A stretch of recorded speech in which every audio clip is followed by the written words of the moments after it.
Imagine-toi, seul, face à un mur de pierre de 7 mètres de haut, au cœur des montagnes péruviennes les plus reculées. L'altitude te coupe le souffle. Le vent glacé des Andes siffle entre les rochers. Le silence est pesant, presque oppressant. Et là devant toi, sculptée dans la roche comme par magie, une porte qui ne mène nulle part. Du moins, c'est ce qu'on voudrait te faire croire. Salut à toi, explorateur de l'inexpliqué. Si les mystères qui défient la logique te fascinent autant que moi, si tu sens que cette réalité qu'on nous présente cache des vérités bien plus troublantes, alors cette histoire va te bouleverser. Abonne-toi maintenant parce que ce que je vais te révéler sur la porte de Ayumarca va changer ta vision du monde pour toujours. Les touristes passent devant en la prenant pour une simple curiosité géologique. Un caprice de la nature. Les guides officiels parlent d'une formation rocheuse intéressante. Mais ceux qui savent, ceux qui regardent vraiment, voient autre chose. Cette structure défie toute logique. 7 mètres de haut, 7 mètres de large. Une précision millimétrique qui ferait pâlir nos architectes modernes. Taillée dans du granit andin si dur qu'il faudrait des outils diamantés et des machines industrielles pour obtenir ce résultat aujourd'hui. Et au centre, cette ouverture parfaite de 2 mètres. Rectangulaire, parfaitement alignée, vide en apparence, mais pas vraiment vide. Car la nuit, quand les derniers randonneurs redescendent vers la vallée, quand les bruits de la civilisation s'estompent et que le silence reprend ses droits, la porte se réveille. Les habitants de Puno le savent. Leurs ancêtres le savaient déjà. Cette ouverture béante dans la pierre n'a jamais été destinée aux vivants de ce monde. Elle n'a jamais été conçue pour nos yeux, pour notre compréhension limitée de la réalité. Elle attend. Elle a toujours attendu, immuable. Remonte avec moi quelques siècles en arrière. Depuis des générations, les chamans quechua se transmettent le même secret de bouche à oreille. Un secret si précieux, si dangereux qu'ils ne l'évoquent qu'à voix basse, dans l'obscurité de leurs rituels les plus sacrés. Ils parlent d'un disque d'or pur, façonné par les dieux eux-mêmes, gravé de symboles que l'homme n'a jamais déchiffrés. Ce disque aurait le pouvoir de faire vibrer la pierre jusqu'à ce qu'elle s'ouvre. Pas métaphoriquement, littéralement.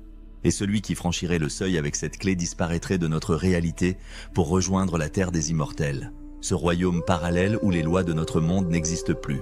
Tu penses que c'est de la superstition, de la mythologie andine sans fondement? Alors explique-moi ça. En 1996, José Luis Delgado Mamani, guide touristique expérimenté qui connaît ces montagnes comme sa poche, fait le même rêve troublant pendant des semaines. Nuit après nuit, la même vision obsédante. Une porte de pierre massive qui s'illumine d'une lumière dorée. Une vibration qui parcourt tout son corps. Et cette voix, cette présence invisible qui lui murmure dans une langue qu'il ne reconnaît pas mais qu'il comprend parfaitement, elle mène vers un autre monde. Un jour, poussé par une force qu'il ne comprend pas, une compulsion irrésistible, il abandonne son groupe de touristes et part seul dans la montagne, guidé par une intuition qui défie toute logique, et découvre exactement ce qu'il avait vu en rêve. Au détail près, la même pierre, le même angle, la même sensation de vertige face à l'inconnu. Comment est-ce possible ? Comment l'esprit humain peut-il rêver avec une précision si parfaite d'un lieu qu'il n'a jamais vu? Mais l'histoire de Mamani n'est que le début, car depuis cette découverte médiatisée, les témoignages s'accumulent de manière troublante.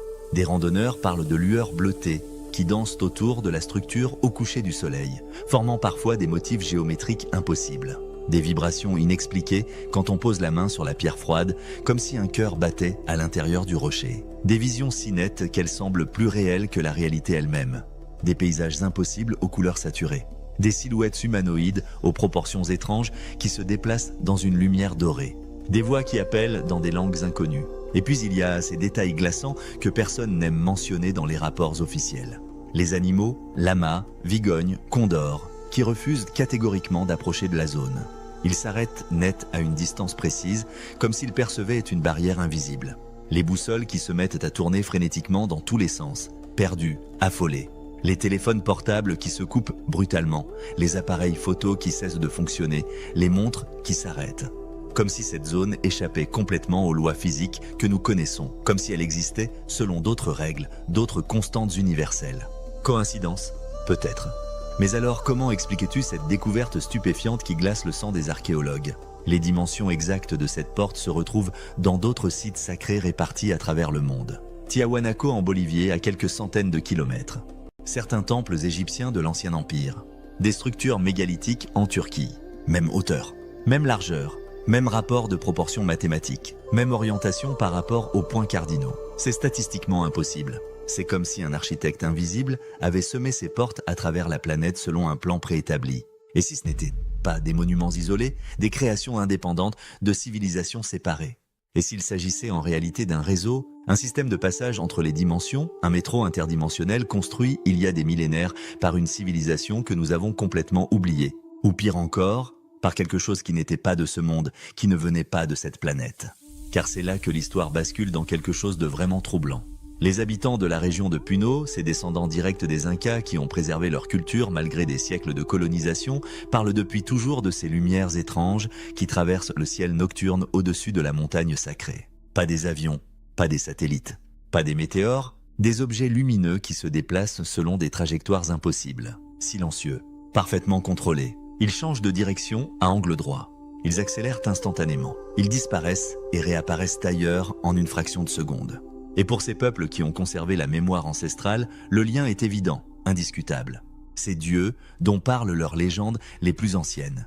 Ces êtres de lumière qui descendaient du ciel pour enseigner aux hommes les secrets de l'agriculture, de l'astronomie, de l'architecture, n'étaient peut-être pas des divinités au sens traditionnel, mais des visiteurs. Des êtres venus d'un autre monde, d'une autre dimension, qui utilisaient ces portails comme des gares de transit pour se déplacer entre leur réalité et la nôtre. Tu trouves ça ridicule ? Trop fantastique pour être crédible ? Alors explique-moi pourquoi tous ces témoignages indépendants convergent vers les mêmes détails troublants. Pourquoi cette sensation universelle de vertige face à cette structure, cette certitude viscérale que quelque chose de fondamental nous échappe ? Pourquoi même les sceptiques les plus endurcis repartent de là avec un sentiment de malaise qu'ils n'arrivent pas à expliquer. Aujourd'hui encore, malgré tous nos instruments de mesure, toute notre technologie moderne, des scientifiques du monde entier analysent cette pierre mystérieuse. Ils cherchent des réponses rationnelles, des explications qui cadrent avec notre vision du monde. Mais chaque analyse, chaque test, chaque mesure soulève de nouvelles questions plus troublantes que les précédentes. Cette précision de taille absolument impossible à obtenir avec les outils de cuivre et de bronze de l'époque précolombienne. Ces anomalies magnétiques que les instruments détectent dans un rayon de plusieurs mètres. Cette énergie inexpliquée, cette vibration imperceptible mais constante qui semble émaner du site comme un signal, comme un appel. Alors je te pose la question, es-tu prêt à accepter que tout ce qu'on t'a enseigné sur l'histoire de l'humanité pourrait être incomplet ? Que nos ancêtres ont peut-être côtoyé des intelligences devenues d'ailleurs, que des portes vers d'autres dimensions existent réellement, cachées dans les endroits les plus reculés de notre planète. La porte de Hayumarca attend toujours. Elle attend peut-être que quelqu'un trouve enfin cette clé d'or perdue. Elle attend peut-être que l'humanité soit prête à accepter la vérité. Et si ce jour arrive, si quelqu'un parvient à l'ouvrir, notre monde ne sera plus jamais le même. Car de l'autre côté de cette porte, il n'y a pas le vide. Il y a un secret qui pourrait révolutionner notre compréhension de l'univers. La question n'est plus de savoir si c'est possible. La question est de savoir si tu es prêt à l'accepter. Dis-moi en commentaire ce que tu en penses. Et si cette histoire t'a marqué, abonne-toi. Car il existe d'autres portes, d'autres mystères, d'autres vérités cachées que je vais te révéler très bientôt.